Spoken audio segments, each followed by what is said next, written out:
Nous vous demandons votre indulgence. Il y a eu un petit souci avec la technique. Comprenez que la technique a ses caprices. Donc, nous sommes donc à l'heure de la connaissance. Nous voulons parler de la part du Seigneur.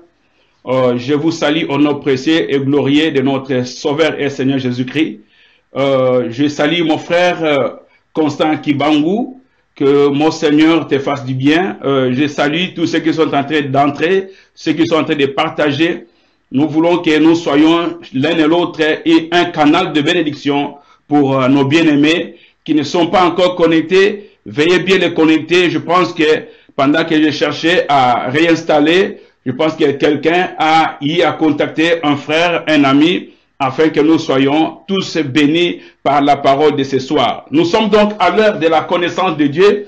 Je salue tous les hommes de Dieu qui me suivent. Je salue les bien-aimés dans le Seigneur qui me suivent. Je suis donc commissionné par Dieu par rapport au mandat divin que nous avons reçu d'annoncer la bonne nouvelle. Il nous a été donné, il m'a été donné à toi et à moi d'aller annoncer la bonne nouvelle. Quelques moyens que nous ayons à notre disposition, nous allons les mettre à notre profit afin que la bonne nouvelle soit annoncée dans tous les coins du monde. Donc c'est la condition sans laquelle donc le Seigneur ne revient pas, parce qu'il attend jusqu'à ce que cette bonne nouvelle soit annoncée dans toutes les langues, dans toutes les nations et dans tous les coins du monde. Il appartient à toi et à moi de faire ce travail. Je bénis cet instrument qui a été, qui est l'objet vraiment, qui est vraiment une bénédiction pour l'Église, mais qui n'a pas été fait, par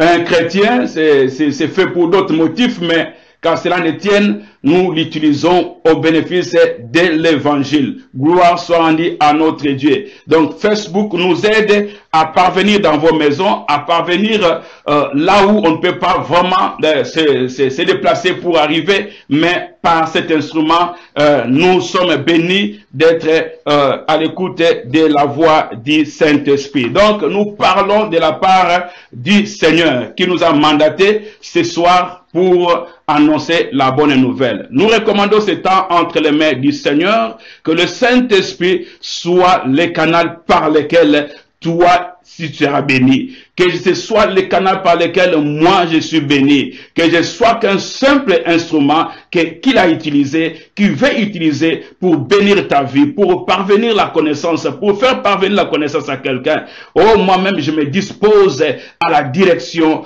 de l'Esprit du Seigneur, afin que moi-même je sois enseigné, afin que moi-même je sois édifié, afin que moi-même je sois béni, afin que moi-même je sois exhorté. Ô Saint-Esprit, prends la commande de toutes choses. Je suis rien sans toi. Oh, je suis qu'un instrument par lequel tu passes dans la vie de quelqu'un pour impacter, pour affecter la vie de quelqu'un. Oh, je me dispose à toi, Saint-Esprit. Conduis-moi dans ta souveraineté. Oh, bénis chacun de nous. Bénis chaque soeur, chaque frère qui me suit en ce moment. Bénis chaque serviteur qui est branché, connecté, Seigneur, mon Dieu, mon roi, à suivre cette parole de la grâce. Nous bénissons le nom de Jésus-Christ. Que le nom de notre Sauveur, que le nom de notre Seigneur, le nom de notre Seigneur soit loué. Nous bénissons chacun de nous. Je bénis vraiment l'église corps du Christ. Je bénis l'homme de Dieu, le pasteur Robinette, s'il va me suivre. Man of God, God bless you. We are working for the goodness of our God. Donc nous sommes en train de parler ce soir sur les sources des souffrances. Nous voulons parler sur ce thème important qui est les sources des souffrances. On ne peut pas traiter un problème sans connaître son origine. On ne peut pas traiter une maladie pathologique sans connaître son origine. Des fois, nous traitons les symptômes au lieu de traiter la source ou le problème proprement dit. Donc, on ne peut même pas combattre son ennemi si on ne le connaît pas. Je reprends, on ne peut pas combattre son ennemi si on ne le connaît pas. De la même manière, on ne peut pas traiter un un problème si on ne connaît pas sa source. Sinon, on donnera une mauvaise cure, on donnera un mauvais traitement à la personne, on va finalement tâtonner. Mais nous ne voulons pas tâtonner, nous voulons connaître la source du problème. D'où viennent les problèmes? D'où nous viennent les souffrances? D'où nous viennent différents déserts que nous traversons dans la vie? C'est autour de ce thème, par la grâce du Seigneur, que nous allons vraiment voyager dans la parole de Dieu, essayer de voir ce que les Écritures nous disent par rapport aux sources des problèmes. Nous commençons notre première lecture dans les livres du prophète Jérémie. Nous commençons notre première lecture dans les livres du prophète Jérémie au chapitre 15. Je vais lire 2 versets qui vont nous amener à vraiment être édifiés par rapport à la parole de Dieu. La Bible déclare, Jérémie chapitre 15 au verset 18. Je pense que vous avez votre Bible avec vous, un bloc-notes, un stylo pour essayer de noter afin que tu puisses vérifier ces écritures, tu puisses vérifier comme les chrétiens de Béret qui faisaient ce travail-là de prendre note et d'aller vérifier à la maison si réellement ce qu'on leur disait était vrai. La Bible déclare ceci, je lis au nom de notre Sauveur et Seigneur Jésus-Christ. Pourquoi ma souffrance est-elle continuelle? C'est une question. Pourquoi ma souffrance est-elle continuelle? Pourquoi ma plaie est-elle douloureuse et ne veut-elle pas se guérir? Serais-tu pour moi comme une source trompeuse, comme une eau dont on n'est pas sûr? Ça, c'est une question ou des questions que ce n'est pas n'importe qui se pose cette question. Celui qui se pose cette question, c'est un prophète de Dieu. C'est un prophète qui se pose cette question. Le prophète passe des moments très difficiles, très douloureux dans sa vie. Pendant son ministère prophétique, le prophète Jérémie, à qui Dieu a révélé alors qu'il était encore petit. Dieu s'est révélé à ces jeunes alors qu'il était encore jeune. Dieu a touché sa bouche. Dieu a déclaré sa consécration, son établissement.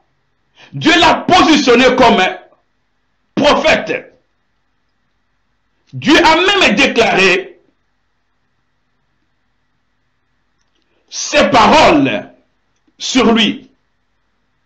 Et il fut un moment où le prophète passait des moments très difficiles, où il n'était pas écouté, où il était dans la persécution.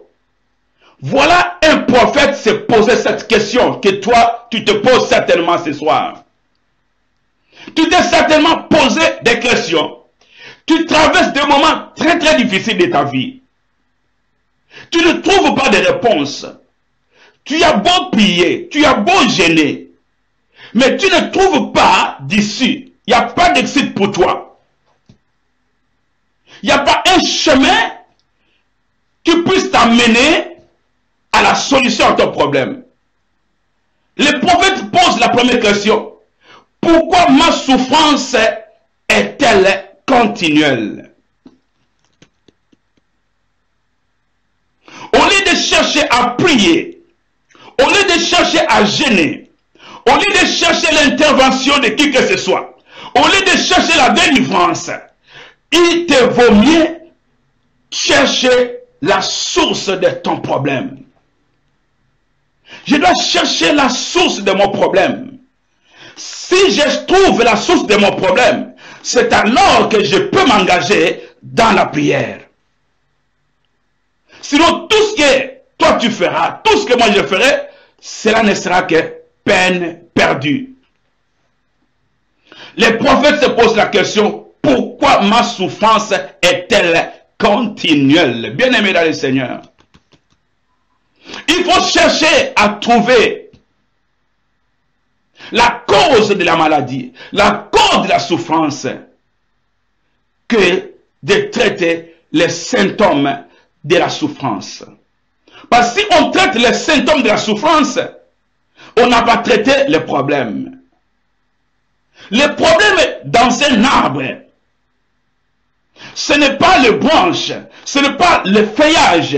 Le problème de la santé, de la vie d'un arbre, ce sont ses racines. Ce n'est qu'en creusant les racines qu'on peut parvenir à détruire l'arbre. Il faut chercher la racine du problème. Il faut chercher la racine de sa malédiction. Il faut chercher la racine de son blocage. Il faut chercher la racine de sa pauvreté. Il faut chercher la racine de sa stérilité. Il faut chercher la racine de son tournage à rond. Je pense que je suis en train de parler à quelqu'un. Pourquoi ma souffrance est-elle continuelle? Pourquoi ma plaie est-elle douloureuse? Et ne veut-elle pas se guérir?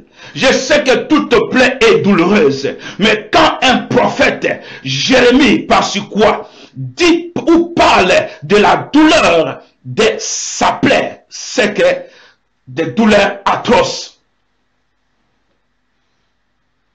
Tu es en train de traverser des douleurs atroces. Des souffrances que tu ne parviens plus à qualifier. Tu es désemparé. Tu ne sais même pas que faire. Mais je te dis, une bonne thérapie constituerait à chercher l'origine, à chercher à trouver les causes qui sont à la base de ta souffrance, qui sont à la base de tes malédictions. Ce n'est qu'alors tu peux t'engager à la solution. Tu pourras t'engager à trouver les voies et moyens pour avoir un exit ou une porte de sortie. Sûrement, il y a une porte de sortie. Sûrement, il y a l'exit. Tu as un exit, une voie de sortie. L'issue de sortie est là. Mais il faut connaître. Jacques dit, vous priez, mais vous ne recevez pas parce que vous priez mal.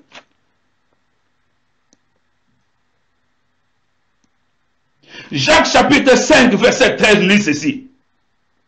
Quelqu'un est-il dans la souffrance qu'il prie?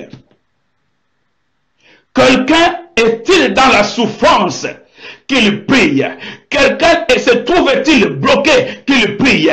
Quelqu'un se trouve-t-il ou se trouve-t-elle stérile qu'il prie? Ce n'est qu'en priant, on saura comment s'engager pour chercher la solution. Le prophète Jérémie a commencé à interroger Dieu.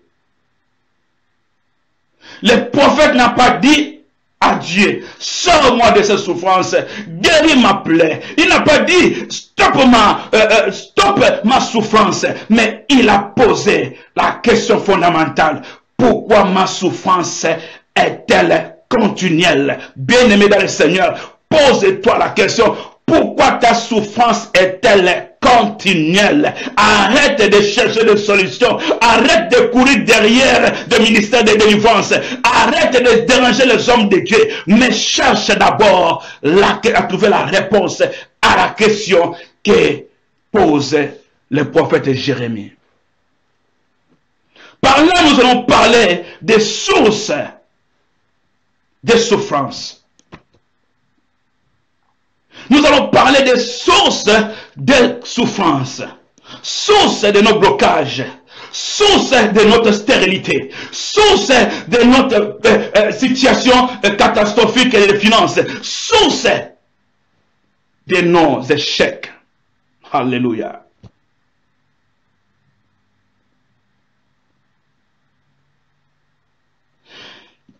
les disciples posaient la même question. Ils posaient la même question à Jésus-Christ. Nous sommes dans le livre de Jean chapitre 9. Jean chapitre 9. Écoutez la question des disciples. Dans le cadre de chercher la source du problème afin d'attaquer la source. Dans le cadre de chercher la racine du problème, la racine de l'arbre, afin d'attaquer la racine.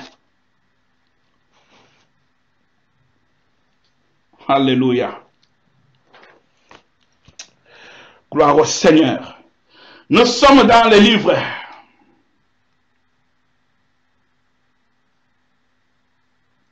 Jean chapitre 9 verset 3. On commence à partir du verset 1er. Jésus vit en passant un homme aveugle de naissance. Retenez bien, cet homme était aveugle de naissance. Ses disciples lui posèrent cette question.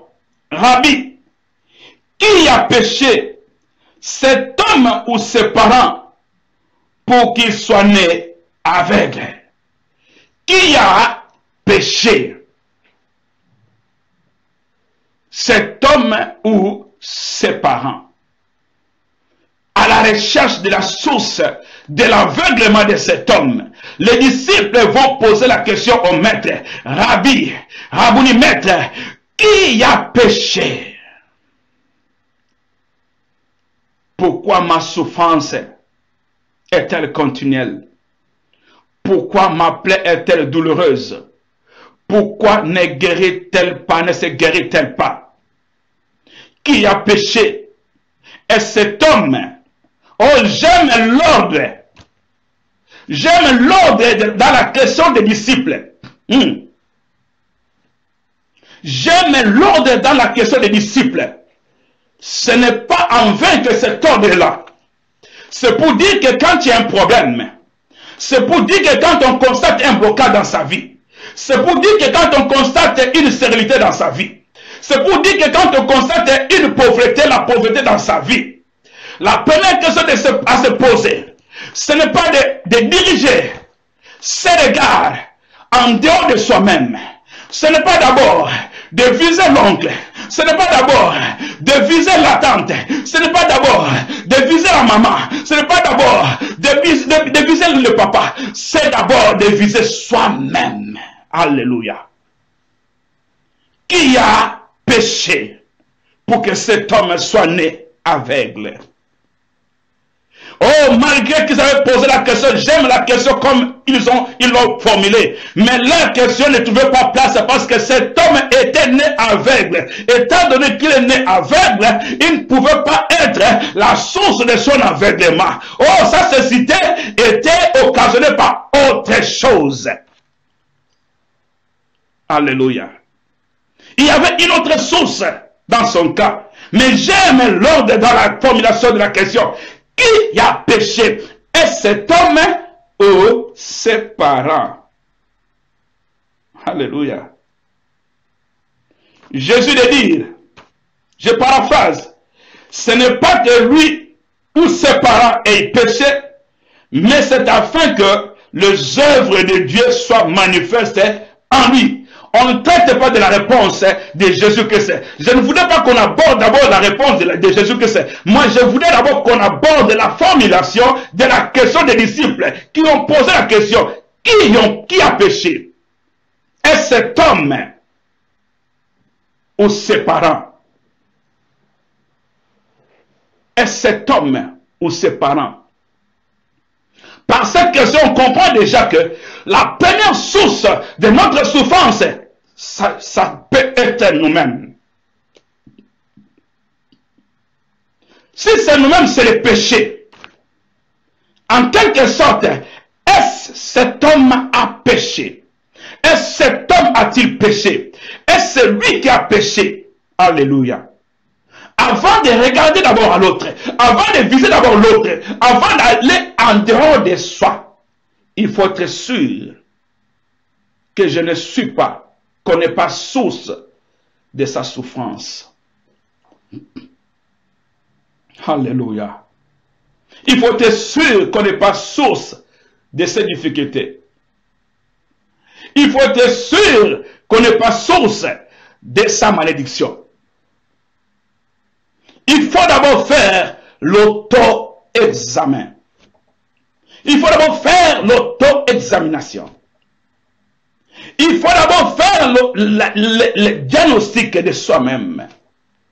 Il faut d'abord se regarder soi-même, se présenter devant un miroir, se regarder dans un miroir.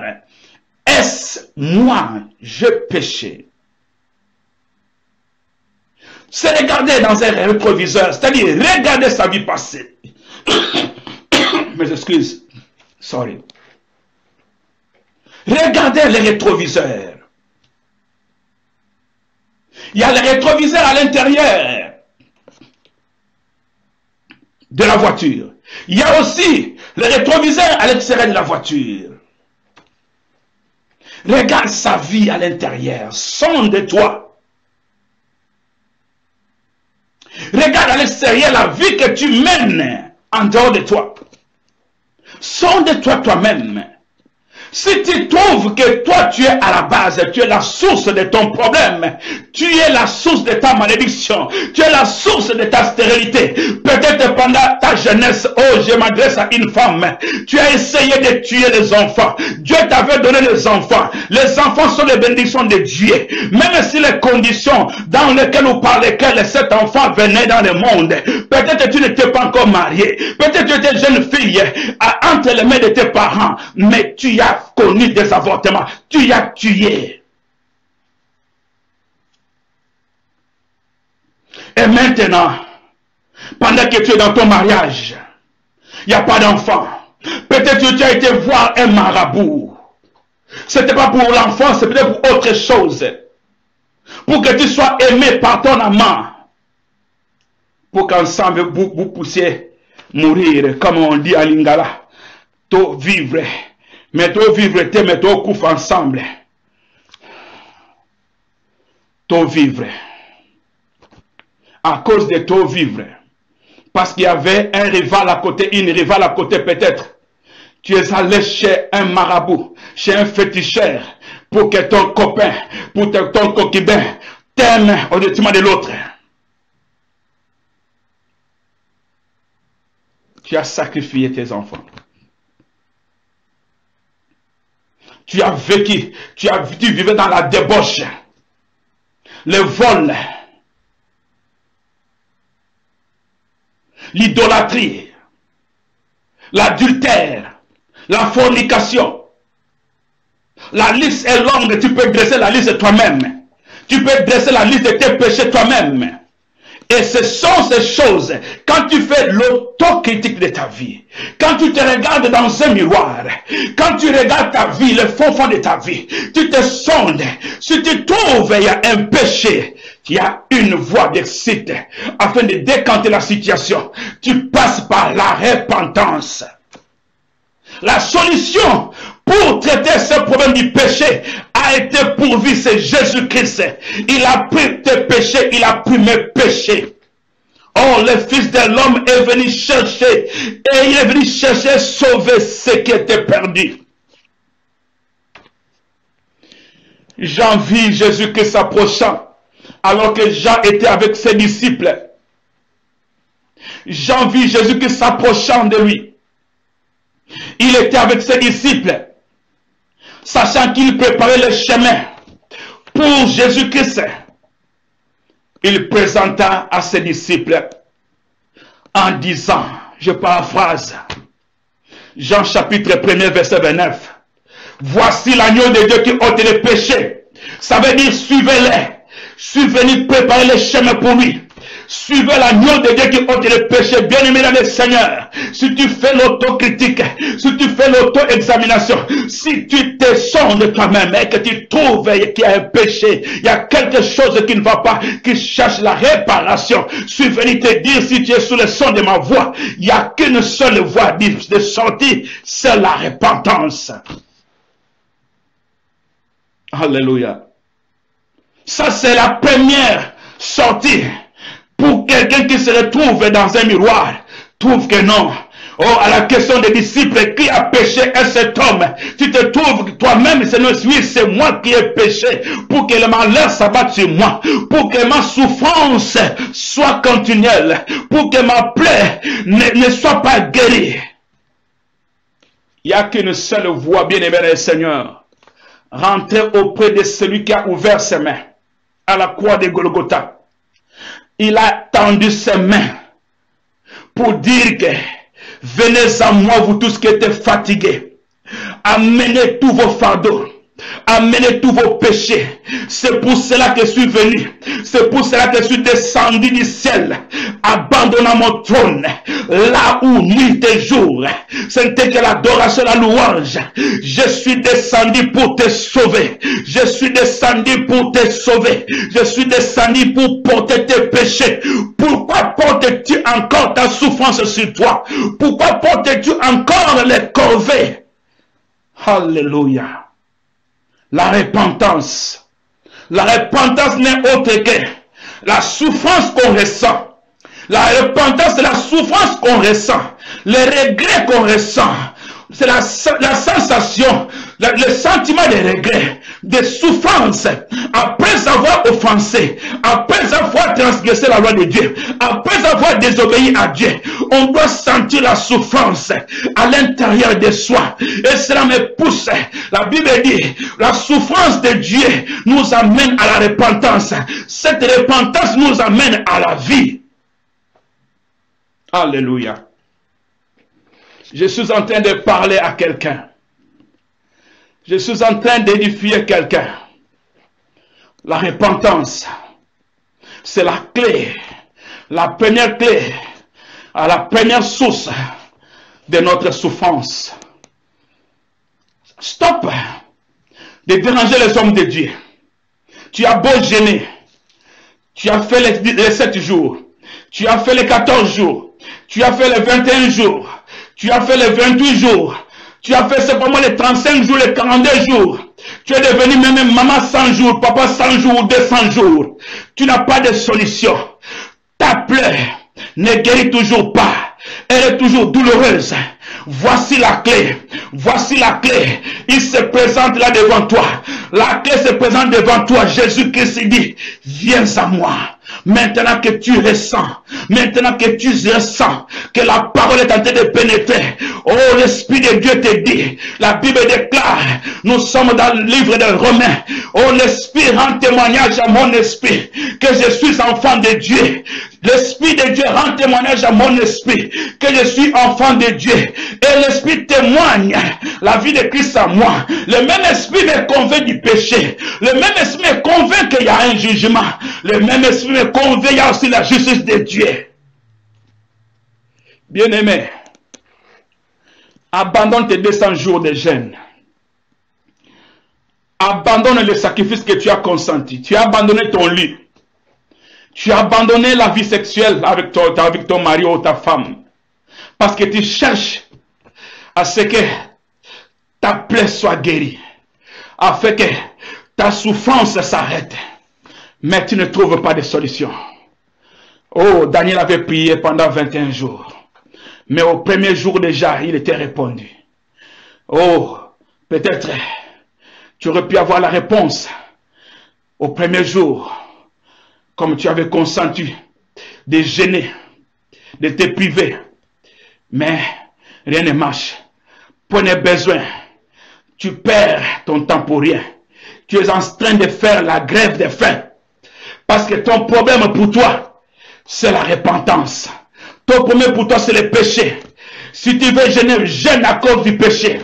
Gêne à cause du péché.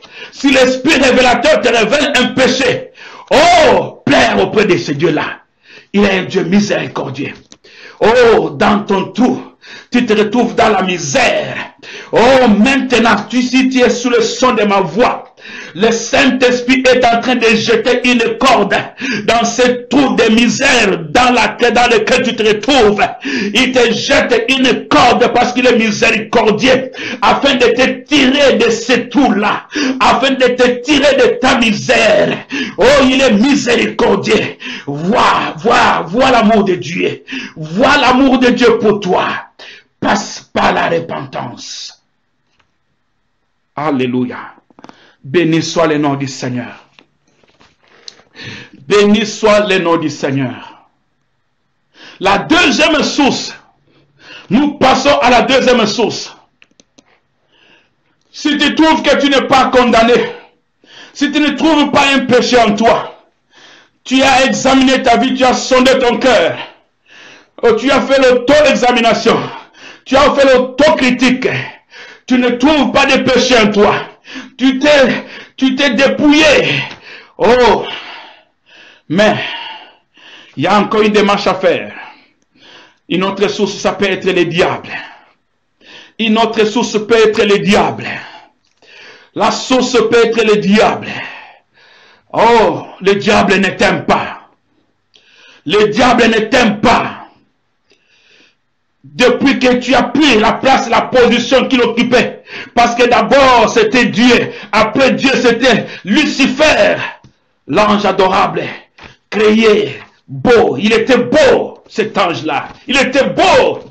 Il a occupé une place de grande importance à la position dans le ciel.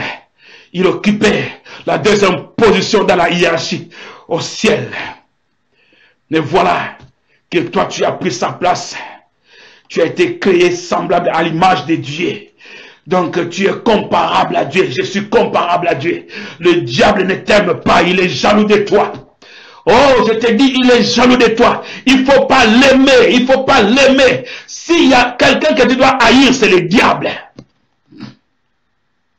La seule manière de haïr le diable, la seule manière d'échapper à la ruse du diable, c'est d'être soumis à la volonté de Dieu. Jacques nous dit-il pas? Oh, dans Jacques 4, si je ne m'abuse, Jacques 4, verset 7.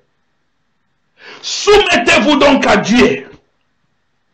Soumettez-vous à Dieu. Résistez le diable. Il fuira loin de vous.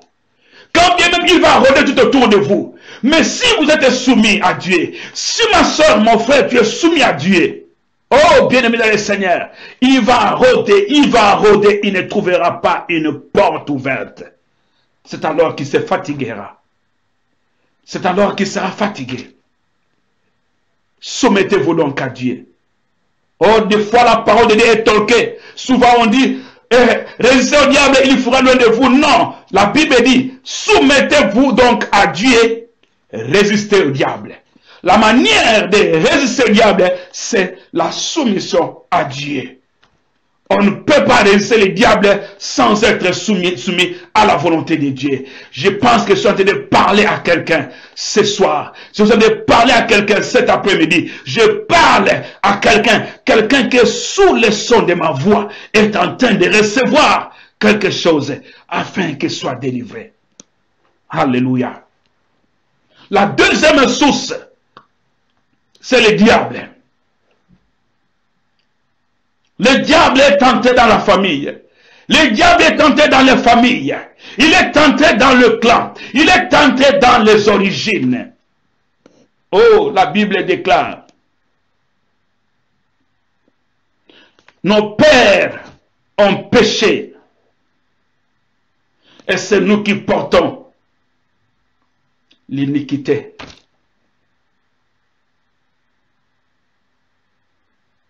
Les parents ont péché. Les grands-parents ont péché. Les ancêtres ont péché. Ils nous ont légué un héritage. Le diable est entré depuis longtemps. Le diable s'est infiltré depuis longtemps.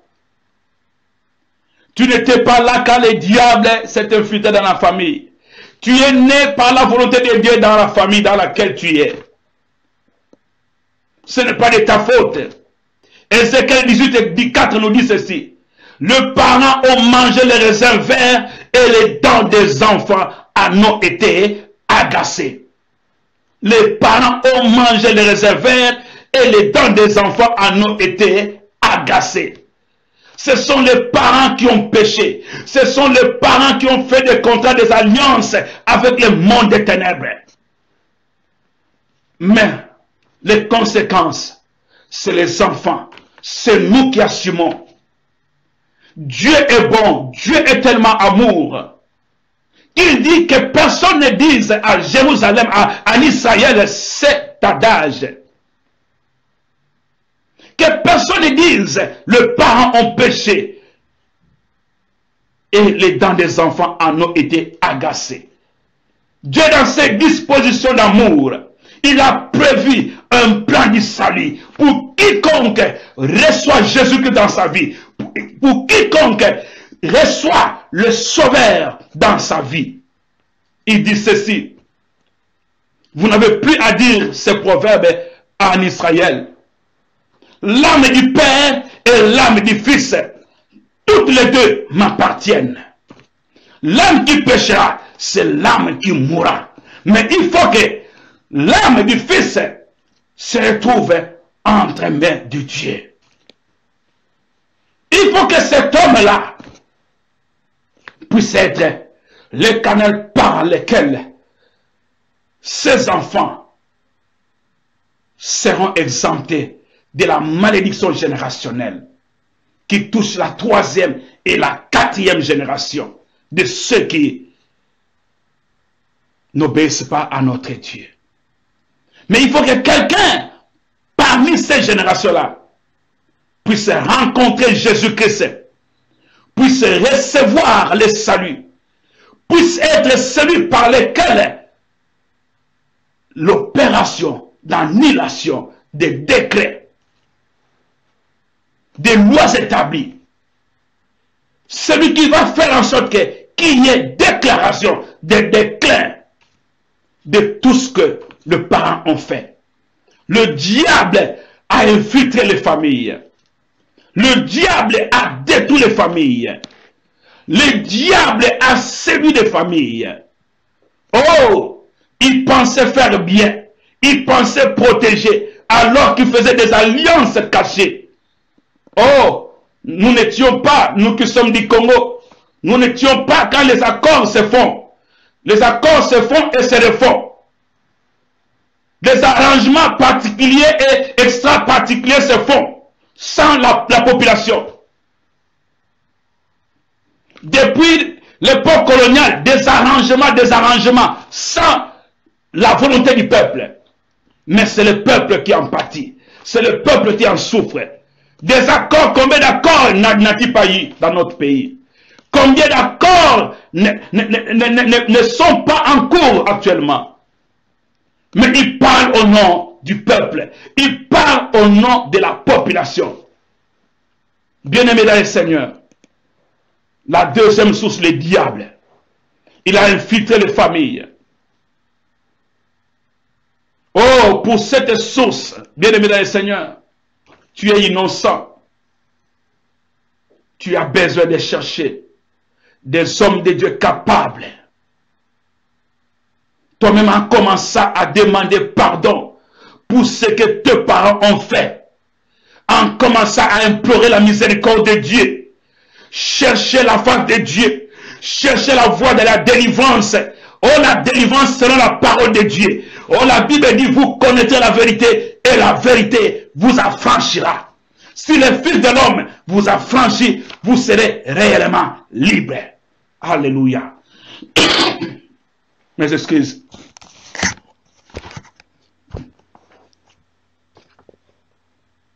Alléluia. Alléluia.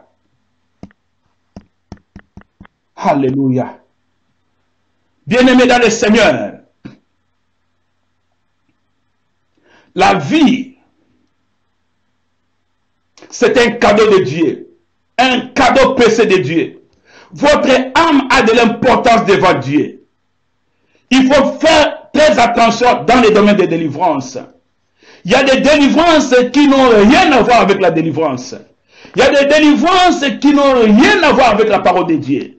Cherchez la délivrance, cherchez à être conduit par l'Esprit de Dieu vers un homme qui a la crainte de Dieu. Vers un homme qui sera un canal pour ta délivrance et non un canal pour t'imposer encore, pour te transférer encore des malédictions, t'ajouter sur la malédiction qui pèse sur toi, sur la souffrance qui ne s'arrête pas dans ta vie, qui est continuelle, sur ta plaie qui ne se guérit pas encore. Quelqu'un puisse encore t'ajouter en t'imposant les mains, en t'imposant les pieds, en t'imposant le ventre, en te posant le pied. Bien-aimé dans le Seigneur, fais attention dans ces domaines. Tout le monde n'est pas agent de Dieu. Tout le monde n'est pas mandaté par Dieu. Tout le monde n'est pas serviteur de Dieu. Il y a des charlatans. Cherche la délivrance. La troisième source de la souffrance, c'est Dieu lui-même. Oh, quelqu'un sera étonné. La troisième source de notre souffrance, c'est Dieu lui-même.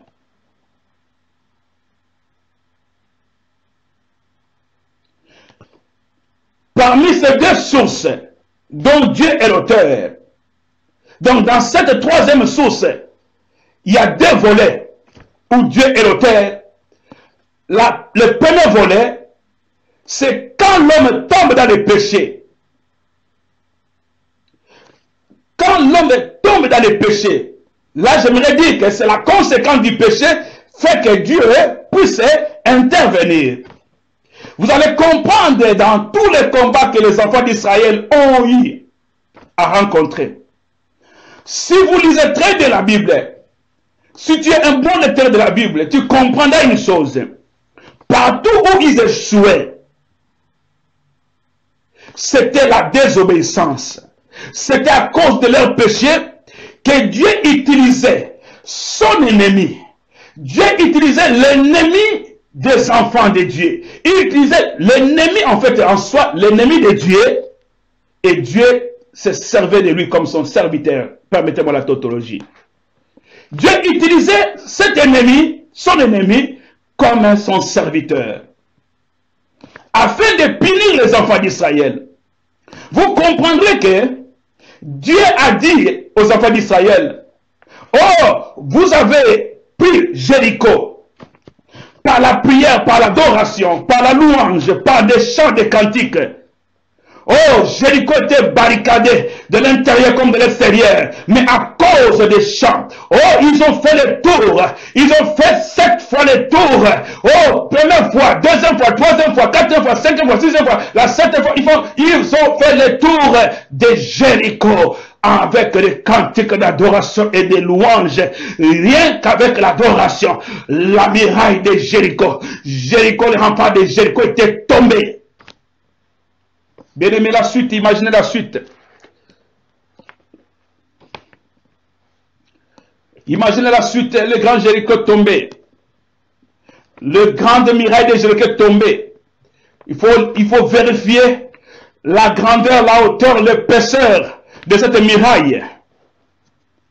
C'était comme on avait posé une bombe dans le sous-sol et cela s'est écoulé.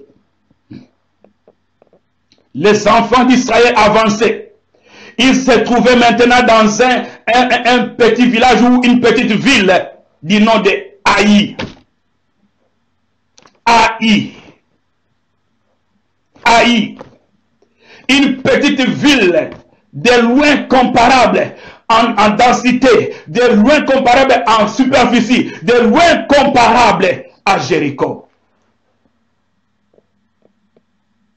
Et Dieu leur avait dit, vous devez vouer, tout était voué à l'interdit. Vous ne prendrez rien dans Jéricho. Vous n'amènerez rien dans Jéricho. Il y a des endroits où Dieu permettait aux enfants d'Israël, prenez ceci, prenez cela. Mais là, Dieu avait interdit, vous ne prendrez rien.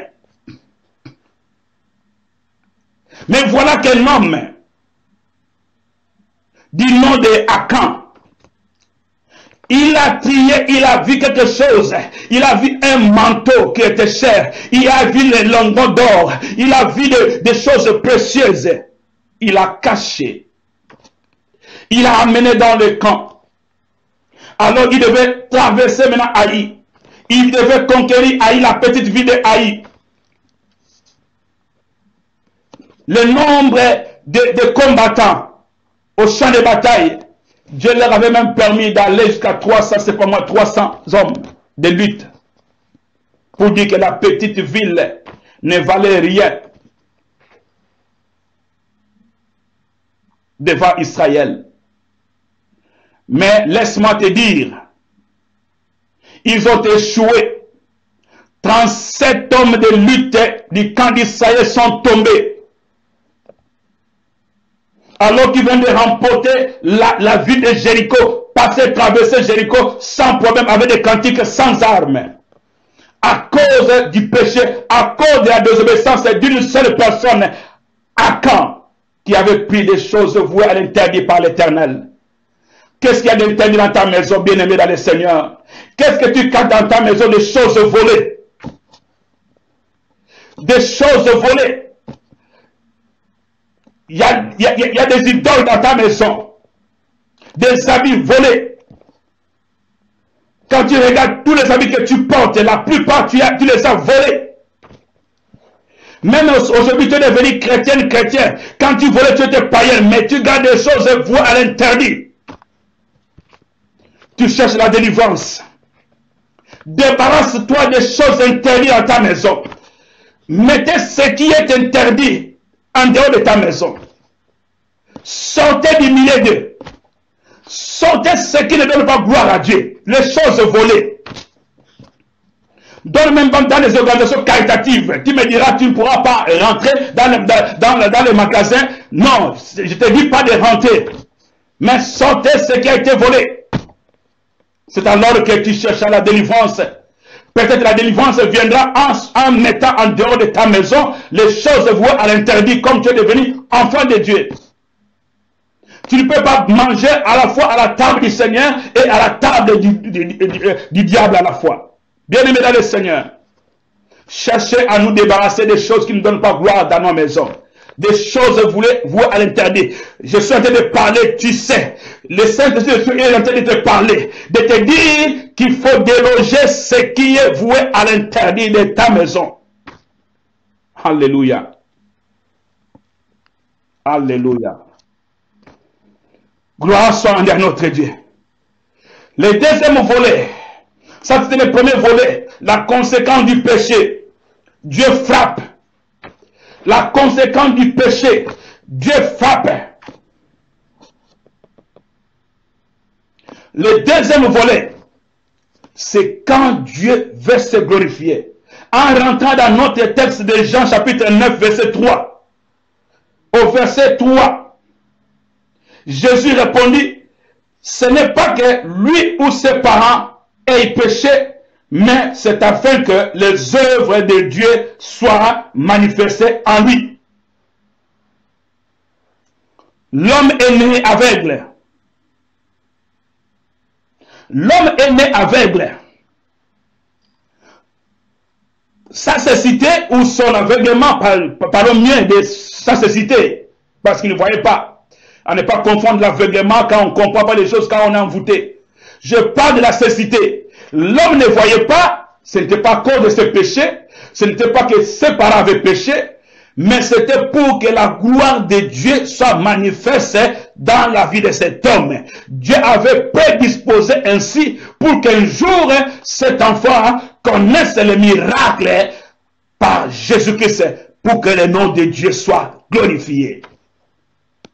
Il y a tant d'exemples où Dieu est à la base. Nous voyons cette femme Anne. Nous voyons la maman de Samuel, Anne. La Bible déclare, nous sommes dans 1 Samuel chapitre 1. Anne était frappée de stérilité par Dieu. Elle était rendue stérile par Dieu. Ce n'est pas que Anne avait péché. Ce n'est pas que son mari Elkanah avait péché. Mais la Bible est claire. Dieu avait rendu cette femme stérile. Pourquoi? Il y a une raison. Si Dieu rend une femme stérile, Dieu a une raison. Pourquoi Dieu a une raison? C'est parce que Dieu a un plan pour l'enfant qui sortira de la stérilité. Nous voyons des enfants issus de ces familles qui étaient frappées par la stérilité. Nous avons le cas de Anne, nous avons Samuel, nous avons le cas d'Élisabeth, nous avons Jean-Baptiste. Ce sont des enfants qui ont un cachet extraordinaire. Alléluia. Alléluia. Alléluia.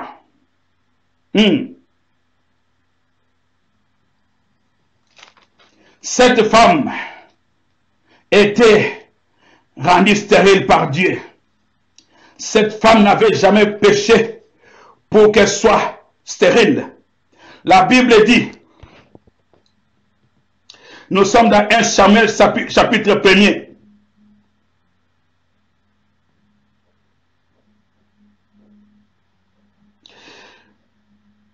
Il y avait un homme de Ramathaïm, Shophim, de la montagne d'Ephraïm, nommé Elkana, fils de Jéroham, fils d'Eliud, fils de Tohu, fils de Tchoab, Ephatien. Il avait deux femmes dont l'une s'appelait Anne et l'autre Pénina. Pénina avait des enfants, mais Anne n'en avait point. Chaque année, cet homme montait dans sa ville, de Asilo, pour adorer l'Éternel des armées et pour lui offrir des sacrifices. Là se trouvaient les deux fils d'Élie, Ophni et Élisée, sacrificateurs de l'Éternel. Le jour où Elkana offrait son sacrifice, il donnait des portions à Pénina, sa femme, et à tous les fils et à toutes les filles qu'il avait d'elle. Mais il donnait à Anne une portion double, car il aimait Anne que l'Éternel avait rendu stérile. Alléluia. J'aime la parole de Dieu. C'est l'Éternel qui avait rendu stérile cette femme. Dieu avait raison de rendre cette femme stérile. Parce que Dieu cherchait quelque chose. Voilà ce qui s'est passé en ce jour-là. Il y avait d'une part Dieu qui rend une femme stérile. La femme pleurant. La femme était moquée. On se moquait d'elle par sa rivale Pénina. Elle l'a mortifiée. Quand elle voyait ses enfants, certainement elle avait influencé même aussi ses enfants peut-être à insulter cette maman-là. La rivale de leur maman. Certainement les femmes du quartier aussi se moquaient de Anne. Anne était dans la prière, assise dans la prière. Elle était devant le sacrificateur Élie. Elle était dans le temple à Silo. Elle était en train de pleurer. Elle était la martyre dans l'âme, déclare la parole de Dieu. Anne cherchait un enfant mâle. Anne cherchait un enfant mâle. Pendant que Anne cherchait un enfant mâle, laisse-moi te dire, bien-aimé dans le Seigneur, Dieu aussi cherchait une solution pour Israël. Oh, ne vous moquez pas de femmes qui sont stériles. Oh, ce proverbe ne sera même pas dit. Oh, la Bible dit que non, ne dites pas ce proverbe en Israël. Oh, les femmes stériles auront des enfants. Dieu a pourvu. Pourvu que quelqu'un soit dans la démarche de Dieu, pourvu que quelqu'un voit sa vie, voit le rétroviseur de sa vie, voit s'il n'est pas dans le péché, ou s'il y a une malédiction générationnelle, s'il y a une malédiction héréditaire, si elle trouve délivrance, la femme sera féconde. Cette femme était rendue stérile par Dieu. Je vais finir par l'exemple de cette femme. Alors que Dieu cherchait une solution pour Israël, cette femme cherchait un enfant mâle. Voilà ce qu'elle disait dans sa prière. Cette femme faisait une prière, à la fois une prière et puis un vœu à l'Éternel. Voilà ce qu'elle disait. Au verset 11, elle fit un vœu en disant, l'Éternel des armées, si tu daignes regarder l'affliction de ta servante, si tu te souviens de moi, et n'oublie point ta servante, et si tu donnes à ta servante un fils, je le consacrerai à l'Éternel pour tous les jours de sa vie, et le rasoir ne passera point sur sa tête. Alléluia. Dieu aime quelqu'un qui promet. Dieu aime quelqu'un qui fait des prières de vœux. Bien-aimé dans le Seigneur, peut-être tu as prié. Peut-être tu as gêné. Tu n'as pas trouvé de solution. Essaie de promettre à Dieu quelque chose. Essaie de faire un vœu à Dieu. Mais en faisant un vœu à Dieu, sache-le que tu dois te hâter à l'accomplir. si Dieu te bénit, si tu dis à Dieu, si tu me bénis, si tu me visites avec un enfant, si tu me visites avec un travail, si tu me visites avec un visa, je te servirai toute ma vie. Bien-aimé, si tu déclares ainsi, sache-le, quand tu lis sur la terre, le ciel lit. Quand tu fermes, quand tu ouvres, le ciel fait autant. Quand tu fais un vœu, le monde des esprits saisit cette parole. Le monde des esprits saisit cette parole. Si tu ne fais pas un vœu à l'Éternel, tu ne commets pas un péché. Mais si tu veux un, si tu en fais un, la Bible dit dans Proverbe, il faut te hâter à l'accomplir. Si tu ne fais pas un vœu, tu n'as pas péché.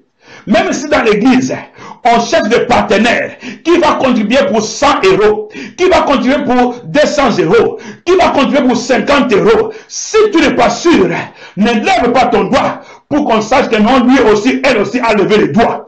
Pose ton doigt en bas. Si tu n'es pas à même, si tu n'es pas capable d'obéir à la volonté de Dieu, ne cherche pas de malédiction, ne cherche pas de blocage, parce que tu vas, le diable fera en sorte que tu oublies ce vœu fait à l'Éternel. Bien aimé dans le Seigneur, il faut être très attentif dans ta vie. Dieu ne te pousse pas à faire un vœu. Un vœu, on le fait de son propre gré. Cette femme a dit à Dieu, si tu daignes regarder la fonction de ta servante, si tu bénis ta servante avec un enfant mâle, si tu te souviens de ta servante, je les consacrerai à toi et le rasoir ne passera pas sur sa tête. Cette femme, Dieu l'a visitée, Dieu l'a bénie, Dieu lui a donné un enfant, comme il avait dit. Alors qu'Anne avait besoin d'un enfant, laisse-moi te dire, Dieu aussi avait son intérêt. Dans la prière de Anne, Anne cherchait seulement un enfant. Mais Dieu était aussi en train de chercher une solution pour Israël. Dieu cherchait un juge prophète pour Israël. Dieu cherchait un juge prophète et il était aussi le pourvoyeur de ce juge prophète. Alors que de l'autre côté, il y avait une femme qui cherchait un enfant mâle. Oh, la volonté de la femme et la volonté de Dieu se sont mariées. Dieu a déclenché le miracle. Dieu a ouvert le ventre de cet enfant. La Bible déclare, Elkanah a fait des sacrifices. Ils sont venus, ils sont partis de Silo, arrivés à la marche chez eux, arrivés à la maison cette nuit-là. Oh, Dieu a donné à Elkanah une onction spéciale dans la sémence. Ce jour-là, la sémence, oh, d'Elkanah avait une onction spéciale parce que Dieu avait trouvé son intérêt. Laisse-moi te dire, je vais en finir. Il faut que Dieu trouve son intérêt. Et en ce jour-là, la Bible dit, Elkanah connut sa femme Anne, qu'elle avait toujours connue, que rien n'avait abouti, ça n'avait abouti à rien. Mais en ce jour-là, venant de Silo, venant de faire des sacrifices, venant de la présence de Dieu, oh, Dieu leur a donné une onction tout à fait particulière. La sémence de l'homme, en contact avec la sémence de la femme, a donné Samuel, le prophète, le juge d'Israël, parce que Dieu avait su que c'était sa volonté. Dieu savait que non, c'est lui-même Dieu qui avait rendu cette femme stérile, et c'est lui aussi qui avait la solution pour lever l'humilité de la sérénité de cette femme. Laisse-moi te dire, comme Dieu est toujours fidèle, cette femme, après avoir sévré son fils, elle l'a présenté devant le prophète pour dire que voilà cet enfant pour lequel je pleurais, pour lequel j'avais l'amertume dans mon âme. Oh, quand tu me traitais d'ivre, voilà le résultat, c'est cet enfant. J'avais fait un vœu à l'Éternel. Le voici, je l'amène comme j'avais promis à Dieu. Laisse-moi vous dire, Dieu reste fidèle. Dieu savait quand on rentra sans enfant, je ne sais pas quelle était l'attitude de cette femme Pénina. Je ne sais pas, certainement elle s'était dit, certainement l'enfant est mort, mais comment ils sont rentrés sans enfant? Ils sont partis de Rama avec l'enfant. Maintenant, comment ils retournent sans enfant? Certainement, dans le riz, où ils étaient, dans leur contrée, ils se sont moqués d'eux. Voilà, peut-être, c'est encore l'amertume. Elle va recommencer à pleurer parce qu'ils ne savaient pas qu'ils étaient montés pour donner cet enfant-là à l'Éternel. Mais laisse-moi vous dire, Dieu a béni encore Anne avec 5 autres enfants. Anne a été bénie avec 5 autres enfants. C'est pour dire que Dieu reste fidèle. Pourquoi ma souffrance? Pourquoi ma souffrance dure-t-elle? Pourquoi ma plaie est-elle si douloureuse? Pourquoi ne se guérit-elle pas? Bien-aimé dans le Seigneur, tu as trouvé la réponse. Il y a le péché. L'issue de sortie, c'est la repentance.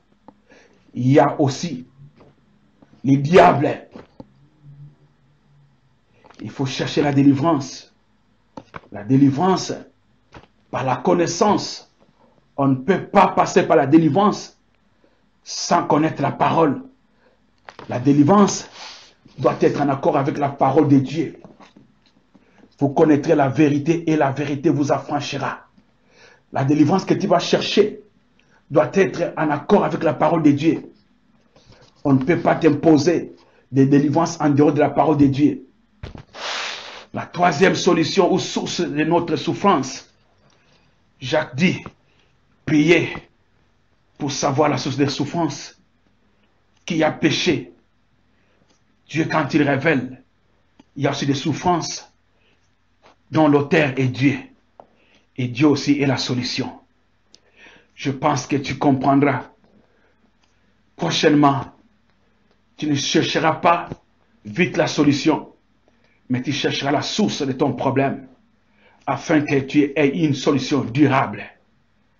Oh, je pense que j'ai été une bénédiction pour toi. Je pense que tu as été une bénédiction pour quelqu'un.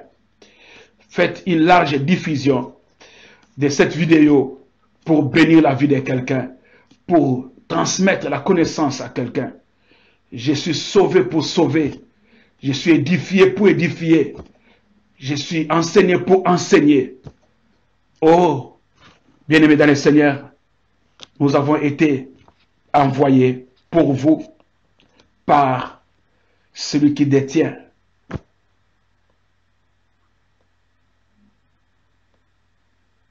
toutes choses en ses mains. C'est Jésus-Christ. Jésus-Christ revient très bientôt. Tu vas très bien chercher la délivrance. Tu vas chercher la solution à ton problème.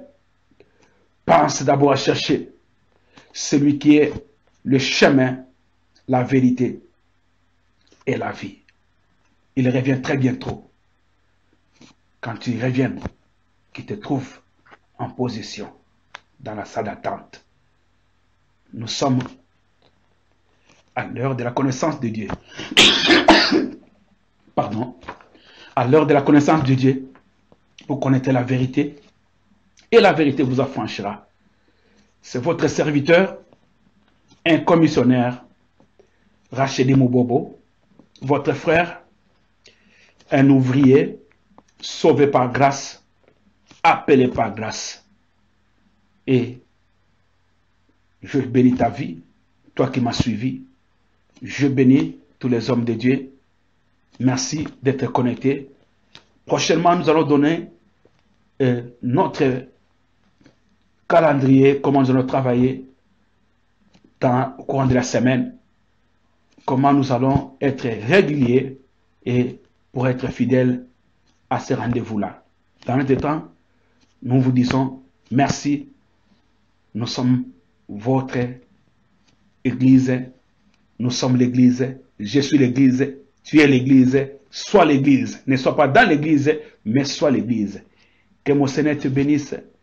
Je salue ma femme, Maman Nyota, la victorieuse, et mes enfants, que j'aime beaucoup, que j'aime bien. Vous êtes vraiment la provision. Que Dieu vous fasse du bien. Que Dieu exagère la bénédiction sur vous. Que Dieu comble le vide de votre cœur. Car dans le cœur de l'homme, il y a un vide qui a la forme de Dieu. Et que Dieu puisse combler ce vide qui est lui-même. Soyez bénis au nom de Jésus. Bye bye from now.